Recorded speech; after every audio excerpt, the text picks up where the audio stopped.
오늘 이 저녁에 우리에게 주신 하나님의 말씀은 잠언 25장 27절 28절 말씀, 우리 다 같이 한 목소리로 합독하시겠습니다. 시작. 꿀을 많이 먹는 것이 좋지 못하고 자기 영예를 구하는 것이 헛되니라. 자기 마음을 제어하지 아니하는 자는 성읍이 무너지고 성벽이 없는 것과 같으니라. 아멘.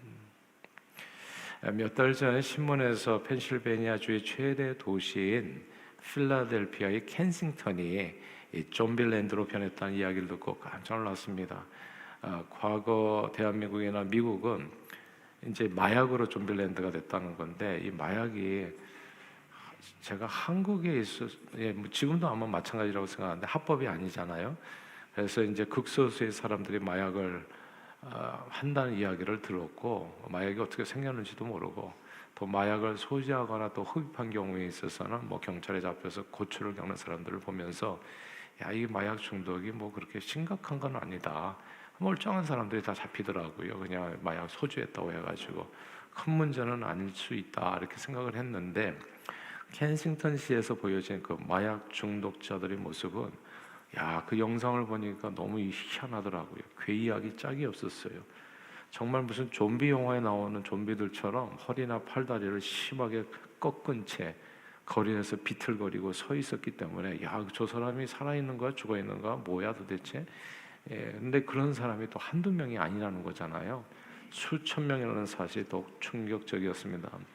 지금까지 상식으로는 마약은 일반 서민이 구입하기에는 비용이 꽤 비싸서 사용하기 어렵고, 사용한다고 할지라도 좀비 같은 모습의 마약 중독자가 된다는 이야기는 거의 들어본 적이 없기 때문에, 제 눈앞에서 벌어지는 이 켄싱턴 시의 마약 중독자들의 모습은 이제 믿기가 어려울 정도였죠. 이게 불과 이제 몇 년 사이에 일어난 일이에요. 그 10여 년 전만 해도 아무튼 몇 년 사이에, 10년도 채 되지 않아서 지난 몇 년 사이에 이루어진 이런 마약 중독자들의 무서운 모습은 이제 펜타닐이라고 하는 마약 때문이라고 하는 얘기가 있죠. 펜타닐은 1959년에 벨기에 한 화학자가 진통제로 개발한 약품입니다. 이 진통제는 몰핀보다도 훨씬 더 빠르고 훨씬 더 효과가 강해서 말기암 환자에게 이게 사용됐다고 하더라고요. 정말 죽기 전에 엄청 고통받는 사람들, 그리고 장시간의 수술을 요하는 아주 그냥 위험한 환자들에게 이 투약을 하고 해서 이제 장시간에 오랫동안 몸을 이렇게 열어놓은 상태에서 이제 수술을 할 때 이 펜타닐이라는 이 약을 썼다고 하더라고요. 근데 이 펜타닐이 마약 범죄 조직의 주목을 받게 되면서, 그리고 마약 범죄 조직이 이제 이걸 갖다가 시중에 내다 팔게 되면서 마치 지옥의 문이 열린 것처럼 좀비 마약 중독자들이 우후죽순으로 생겨나게 된 겁니다. 이 마약으로 인해서 미국 내 요즘 18세부터 49세의 사망 원인 1위라고 하더라고요. 이게 펜타닐 관련 사망자 수가 사망 원인을, 역사상 최악의 마약으로 불리는 펜타닐은 헤로인도 어마어마한 마약인데 그의 50배, 몰핀의 100배, 그 독성이 강한 마약이라고 하더라고요. 쌀알 크기 2개로 사람을 죽일 수가 있다고 하죠. 사실 마약이 무서운 까닭은 그 중독성 때문이잖아요. 마약은 술이나 담배하고는 비교할 수 없이 차원이 다른 중독을 가져다주고, 무엇보다도 뇌를 변형시키고 손상시켜서 신체에 영구적인 장애를 갖다준다. 그래서 이게 무서운 거거든요. 청소년 때 절대 아이들에게 정말 목숨 걸고 가르쳐야 될 게 Don't even think about it, don't even touch it, don't even listen to them. 절대 해서는 안 되는 게 처음부터. 그러니까 그냥 한 알만 먹어도 중독이 되는 사람이 있다고 하니까 절대 해서는 안 되는 게 와요. 제가 우리 교육부에서는 계속해서 지금 계속 강조하는 게, 그냥 다른 얘기 하지 말고 주제 설교를 하라. 주제 설교를. 그냥 이 마약, 그리고 부모 공경, 그리고 술, 담배 이런 얘기를 반복적으로 해줘라, 제발. 왜냐하면 이거는 진짜 한 방이면 가요. 한 방이면 훅 가는 거예요. 그러니까 이게 다 일이 지나고 나서 사후 약방문이 아무 소용이 없어요. 이게 왜 몸을 망가뜨리냐면 사람 몸에는 호르몬이 여러 가지가 있잖아요. 뭐 세로토닌, 뭐 이렇게 또 엔돌핀, 뭐 이런 호르몬 얘기 많이 들었을 거예요. 사람 몸에는 쾌락 호르몬 혹은 행복 호르몬이라고 불리는 이제 도파민이 이제 나오죠. 이제 이게 뇌에서 분비되는 신경 전달 물질인데 도파민은 뭐 탄수화물 같은 거 이렇게 먹을 때 이제 기분 좋은 음식들이 있잖아요. 음식을 뭐 기분 좋게 먹었을 때나 또 이렇게 한잔 했을 때 혹은 기분 좋은 일들을 경험했을 때 이제 분비된다고 하죠. 행복해지는 행복감을 느끼게 해주는 그 호르몬. 그래서 도파민은 호르몬이기 때문에 사실 우리 몸에서 조절 장치가 있어야 돼요. 이런 호르몬들은 다. 그러니까 엔돌핀도 그렇고 그다음에 뭐 세로토닌도 그렇고 과도하게 나오지 않도록 이 조절 장치가 있어야 되거든요. 왜냐하면 이게 꼭 요요 형상처럼 뭔가 한쪽으로 많이 가게 되면 다시 돌아올 때는 정상으로 돌아오는 게 아니라 완전히 다른 데로 가서 돌아오게 되거든요. 그래서 이 진폭만큼 사람의 인생이 망가질 수 있기 때문에 우리 몸에서는 적절한 그 리밋을 둬가지고 그 호르몬을 조절해 주거든요.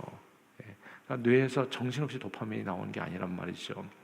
과다 분비되면 항상성을 유지하려고 다시 이 중심으로 돌아오려고 도파민 수용체를 분비해서 그래서 이제 쿨다운을 시켜주고, 그런데 너무나 또 약간 우울해지는 것 같으면 또 도파민 촉진제가 그래가지고 더 나오게 만들고, 그래서 이 도파민 양이 적절하게 유지돼야지 사람이 자살을 안 하는 거예요. 자살을 안 하고. 근데 이게 너무 많이 나오면 어떻게 돼요? 막 조증이라고 그래가지고 그냥 기뻐가지고 펄펄 뛰다가 또 이게 그만큼 또 반대방으로 가면 또 우울증이 돼가지고 조우울증이라고 하죠. 그래가지고 이게 정신병 중에 하나가 되는 거예요. 이 뇌 기능이 잘못된 거거든요. 그럼 이게 조우울증이 된다고요. 조증으로 가서 정신없이 좋아하다가 또 이렇게. 그러니까 사람의 몸은 하나님께서 신묘막측하게 만들어서 이 항상성이 항상 어떤 리밋을 가지고 유지될 수 있도록. 근데 이 자체 조절 장치가 있는데 그래서 아무리 사람이 기분이 좋아도요 이렇게는 안 돼요. 아무리 기분 좋다고 막 백주 대낮에 대중 앞에서 노래 부르면서 옷 다 벗어버리고 이런 사람이 없는 거예요. 왜냐하면 조절을 해주니까. 그렇게 아무리 기분이 좋지 않다고 할지라도 목을 매달 정도로 너무나 그 마음이 다운되지 않도록 이 뇌에서 이 도파민 호르몬을 그때그때마다 플러스 마이너스 잘 분비해 가지고 몸이 정상 상태로 정신적으로도 건강하게 살아갈 수 있도록 유지해 주는 거거든요. 그런데 이 뇌의 조절 장치를 망가뜨리는 게 마약입니다. 그래서 마약을 하면 이 조울증이 되는 거예요. 애들이 한때는 너무너무 좋다가 너무너무 착한 우리 애들이 갑자기 또 이상해지는, 흉악해지고, 이게 감정의 진폭이 너무 커지는 거예요. 이게 뭔가 망가져 버린 거예요. 어떤 사람이 마약을 복용하기 전에 평소에 경험해 보면 이제 그러니까 보통 사람들은 흥분의 최대치를 진짜 기분 좋다, 진짜 짱이다, 베스트다 한다면 10이라고 얘기를 하잖아요. 그게 10이야. 1 to 10 해가지고 10이라고 가정할 때 보통 사람의 몸에서는 한 7, 8 정도라고 얘기하더라고요. 그러면 되게 행복하게 느낀다. 야, 죽어도 여한이 없다. 이렇게 느끼는 게 한 7, 8 정도. 10까지 가는 사람이 없다는 거예요. 우리 근육이 다 그래요. 100% 안 써요, 근육을 다. 근육을 쓸 수 있는 게 100이라고 하면 50에서 60 정도 맥시멈으로 쓰는 게 그거거든요. 그러니까 이게 조절이 되게끔 만들어 놓은 게 하나님의 놀라운 그 지혜인 거예요. 그래서 무리하지 않도록. 근데 이게 10에서 7, 8 정도만 행복해지는 건데, 근데 마약을 하게 되면 그 사람의 흥분 정도가 10, 20이 아니라 1000으로 그냥 올라가 버리는 거거든요. 1000. 단위가 100도 아니에요. 1000까지. 이렇게 비교할 수 없이 과도한 흥분을 경험하게 되면 사람이 그냥 정말 미치는 거죠. 그러니까 더 이상 7이나 8의 흥분은 더 이상 흥분이 아니에요. 관심이 아니에요, 그게. 마치 과도한 부하가 걸리면 모터가 그냥 타버리는 것처럼 과도한 흥분으로 인해서 뇌의 기능이 망가져 버려서 더 이상 이게 항상성을 유지할 수 없게 되는 겁니다. 마약 중독자가 되는 거죠. 그리고 더 강한 흥분을 갖다가 요구하게 되고, 그래서 더 강한 것을, 그래서 좀비가 되는 겁니다. 근데 이게 도파민과 흡사한 역할을 하고, 사람 몸에 호르몬이 되게 많잖아요. 인슐린이라는 또 호르몬이 있고, 음식을 먹으면 기분이 좋아요. 이제 혈당이 올라가면서. 근데 그 혈당이 너무나 지나치게 올라가면 어떻게 되겠어요? 이게 또 문제가 되잖아요. 그러니까 이 혈당을 조절해주는 호르몬이 이제 인슐린이잖아요. 췌장에서 나오는. 그런데 이제 탄수화물이나 지나치게 야식이나 폭식을 하면서 자주 급격하게 혈당을 올리게 되면 이 인슐린 나오는 장치가 또 망가지는 거예요, 그게. 그래서 제대로 작동하지 않아서 결국은 혈액에 당이 많은 상태가 되는 거를 당뇨병이라고 부르는 거죠. 그러니까 그러므로 건강 유지 비결이 간단하더라고요. 보니까 자기 지피지기면 백전백승이라고. 아니, 오늘 본문에도 나와요. 오늘 본문 27절을 읽으십시다. 27절 시작. 꿀을 많이 먹는 것이 좋지 못하고 자기의 영예를 구하는 것이 헛되니라. 아멘. 이게 수천 년 전에 이 솔로몬이 한 얘기라는 게 너무너무 감동스럽지 않습니까? 꿀을 많이 먹는 것이 좋지 못하다. 옛날에도 꿀을 많이 드셨던 분이 계신 것 같아. 달다고. 그래가지고 또 당뇨병 환자가 많았던 거예요. 그러니까 이 솔로몬이 하는 얘기예요. 지혜의 왕이 제발 많이 먹지 마라. 당뇨병은 몸 버린다. 아무리 좋은 음식을 해도 많이 먹는 거 진짜 큰일 난다. 자기 육체와 정신 건강을 위한다면 과유불급이라는 말이 있잖아요. 무엇이든지 과도하게 지나치게 무리해서는 안 된다는 말. 음식을 먹어야 살지만 꿀처럼 아무리 좋은 음식도 많이 먹으면 독이 된다. 그런 것처럼 인생을 살면서 필요한 것도 많고 좋은 것도 많지만 과도하게 많이 소유하거나 욕심낼 때는 반드시 문제가 된다는 말씀입니다. 그러니까 또 이렇게 연말연시가 되면 이제 사람들이 또 몸에 좋은 약들 많이 서로 교환하잖아요. 저 같은 경우는 그냥 우리 주변 목사님들하고 다 나눠 먹어요. 혼자 먹으면 죽을 것 같더라고요. 그러니까 다 나눠 먹어요. 이게 뭐든지 욕심내면 안 돼요. 그걸로 죽어요. 그걸로. 배는 70%만 채우고 운동도 70%만 하고, 무엇이든지 꽉 채운 것이 10이라면 7에서 8 정도만 하면 아주 행복하고 건강하게 삽니다. 그런데 그런 몸을 10 이상을 넘어서 단번에 1천에 이르게 넘으면 어떻게 될까요? 몸의 균형이 망가지고 호르몬 작동이 고장나서 그때는 좀비가 되거나 아니면 환자가 돼서 평생 고생하며 살게 됩니다. 운동도요, 몇 시간씩 하지 마세요. 제가 보니까 우리는 만보 예전에 꽂혀가지고 만보에 끼고 다면서 7,000밖에 안 했어, 3,000 더 걸어야지 또 걷고 그러잖아요. 근데 또 그 조사를 해보니까 6,000에서 7,000보만 걸으면 땡이라는 거예요. 그것만 하라는 거예요. 그걸 만보로 맞춰놓으면 만보를 걷지 않으면 안 되는 몸이 된대요. 또 7,000보만 걸으면 될 몸이 괜히 만보 걸어가지고 만보로 자기를 맞춘 거예요. 그러니까 그 이상으로 하지 않으면 몸이 또 이게 효과가 별로 없는 거예요. 그러니까 자기 몸을 잘 알아야 돼요. 그러니까 의사 선생님이 얘기하잖아요. 30분만 걸어라, 하루 30분. 그게 30분 걸어보니까 6천 보더라고. 30분만 걸으면 되는 몸을 괜히 만보, 2만보를 걸어가지고 몸만 바쁘게 힘들게 만들고, 그리고 그렇게 걷지 않으면 그 다음서부터는 그 효과가 없어요. 그걸 걸어줘야 돼. 그 다음에는 30분 유산소 운동, 5분, 10분 정도 근력 운동, 주 2, 3회, 2회에서 3회. 그것도 매일이 아니에요. 매일 하다가는 이거 다 부서져요.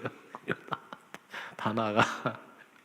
그러니까 제가 보니까 의사 얘기를 들어야 되더라고요. 전문가 얘기를 들어야 돼요. 저희 체육관에 있는 사람들 얘기 들으면 안 되고 정말 건강을 아는 전문가 얘기를 들어야 돼요. 운동이 몸에 좋다고 하루에 몇 시간씩 뛰어다니다가는 부상의 위험도 높아지고, 하루에 몇 시간씩 운동을 하게 되면 그것도 중독이 돼서요, 운동 강도를 그만큼 높이지 않으면 몸이 별로 느끼지를 못해요. 신앙생활도 보니까 단기간에 확 신앙심을 울리는 이 강도 높은 부흥에 있잖아요. 강도 높은. 예. 그래서 예전에는 저도 그런 걸 좋아했는데 막 가면 눈물 팍 쏟고 막 그냥 땀도 뻘뻘 흘리고 몇 시간씩 그냥 정신없이 찬양하고 막 이런 게 엄청나게 좋은 줄 알았는데 제가 이걸 보고 나니까 이 호르몬 보니까 그냥 이게 아니에요. 그게 그런 거 좋아하면 안 되더라고. 그냥 지속적으로 하루에 30분 꾸준히 말씀 훈련, 기도 훈련, 이게 건강한 신앙생활을 유지하는데 넘버원이에요.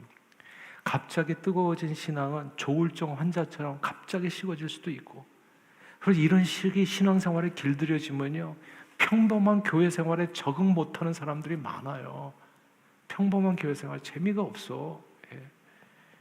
그래서 마치 영성 집회 중독자처럼 계속 열광적인 집회만 쫓아다니는 사람이 될 수 있고, 그러다 보면 이단에 빠지게도 되는 겁니다. 그러므로 지혜는 절제하는 삶에 있습니다. 절제하는 삶. 아무리 맛있는 것도 그냥 한두 개 먹고 말아야지. 그냥 맛있다고 해서 초콜릿 10개씩 한 자리에서 먹어도 되면 그거 힘들어요. 살기 오래 사는 게 힘들어요. 예. 이 절제가 오늘 본문 28절입니다. 같이 한번 읽어볼까요? 28절 읽겠습니다. 시작. 자기의 마음을 제어하지 아니하는 자는 성읍이 무너지고 성벽이 없는 것과 같으니라. 아멘. 절제하지 못하는 사람은 마치 성읍과 성벽이 없는 것과 같다는 이 말씀이 매우 흥미롭습니다. 성읍과 성벽이 없으면 무슨 뜻이에요? 외적의 공격에 무방비가 된다는 거잖아요. 내 모든 소유와 목숨을 언제든지 순식간에 잃어버릴 수 있는 위험에 처한 손망치한이라고, 입술이 없으면 이가 시리듯이 그렇게 늘 시린 고통 속에서 살아야 된다는 뜻이거든요. 절제하지 못하는 사람이 그렇다는 거예요. 늘 고통 속에서 살게 된다는 거예요. 그냥 건강적으로도 그렇고 신앙생활도 그렇고 모든 면에서 경제활동에서도 그렇고, 이게 절제가 없으면 손망치한 고통 가운데 살게 된다. 또한 절제가 없는 사람은 브레이크가 없는 자동차와 같다고도 볼 수 있습니다. 자동차는 엑셀레이터도 있지만 브레이크도 밟아서 조절을 해줘야 되거든요. 조절을. 그래서 그렇게 가다 멈췄다 하면서 안전하게 목적지까지 가는 건데, 근데 자동차에 엑셀레이터만 있고 브레이크가 없으면 어떻게 되겠어요? 우리가 가끔씩 차량 결함으로 급발진 사고 차량을 보게 되는데, 그런 차량을 운전하는 운전자는 완전히 패닉이에요. 예? 자동차가 자기 맘대로 미친 듯이 속도를 올려서 달려가는데 브레이크를 아무리 밟아도 서지 않는다면, 야, 이게 꿈에 나온다니 이게 무서울 것 같아요. 예? 어디 가드레일을 스스로 충돌해가지고 자동차를 망가뜨려서 억지로 서야 되잖아요. 셀프 컨트롤, 절제가 없는 사람은 마치 브레이크가 없는 자동차와 같이 언제든 큰 사고를 당할 위험에 처해 있는 사람과 같다고 볼 수 있습니다. 그러므로 저는 저와 여러분들이 무슨 일을 하든지 욕심내지 말고요, 절제할 수 있게 되기를 바랍니다. 예. 돈, 건강, 음식, 소유, 명예, 권세, 인기, 사랑, 그 무엇이나, 운동, 그 무엇이나 자기를 망가뜨릴 정도로 욕심내지 않기를. 음식도 너무 많이도 너무 적게도 들지 마시고, 또 너무 편식해도 안 됩니다. 뭐 탄수화물에 또 안 좋다니까 아예 안 드시는 분도 계시는데 드셔야 돼요. 그것도 퍼센티지로. 예. 그러니까 이게 그냥 뭐 안 좋다고 그러면 아예 끝내버려. 아예 왔다. 이게 조증, 우울증 이렇게 되는 거죠. 왔다 갔다. 그러니까 하여튼 이렇게 적당하게. 그리고 적당히 위에 70%를 채우면서 식재료에 담겨 있는 깊은 맛을 음미하면서 드시면 행복한 거죠.